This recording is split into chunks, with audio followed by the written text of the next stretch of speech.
Mummy నా friend. Hi అమ్మా, బాగున్నావా? నేను చాలా బాగున్నాను. మీరే డాడీ రోజు రోజుకి అందంగా తయారవుతున్నారు. రోజు టూ గుడ్. మీరు స్వామి కంటే ఇంకా చిన్నగా కనిపిస్తున్నారు తెలుసా? నాకు సిగ్గు అవుతుంది. Thank you. అవునే ఫ్రెండ్, ఏమన్నా తింటావా? ఆకలి అవుతుందా? అరే పర్లేదులే, నాకేం ఆకలి అయితే లేదు. అరే ఏం కాదు, తిను. అరే పర్లేదు అంటున్నా కదా. సౌమ్య ఫ్రెండ్ బిర్యానీ చేసిన, మిర్చి మసాలా చేసిన, తిను. ఆంటీ మీరు మరీ మొహమాటం పెట్టేస్తున్నారు ఆంటీ. నేను ఇందాకనే ఇంట్లో తినేసి వచ్చాను ఆంటీ. మనం అలా షాపింగ్కి వెళ్ళి చూద్దామా? మమ్మీ వెళ్ళాలా షాపింగ్ కి? పర్లేదు వెళ్ళిరండి. ఏమనుకోకండి, ఇప్పుడు టైం 3:30 అవుతుంది కదా. 5:30 వరకు నేను తీసుకొని ఇంట్లో పెట్టేస్తాను స్వామిని, ఓకేనా? 9 దాకా రండి.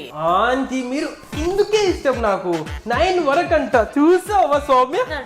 Bye aunty, see you again. Okay మా, బాయ్. మమ్మీ ఏంద్రా? ఎందుకు ఈ పార్షాలిటీ మమ్మీ? మా దోస్తులు వచ్చేమో అట్లా బిహేవ్ చేసినావు, స్వామి దోస్తులు రాగానే అంటున్నావు. నీ దోస్తులు ఎక్కడ, సౌమ్య దోస్తులు ఎక్కడ? అర్థమైంది మమ్మీ, అంత అర్థమైంది.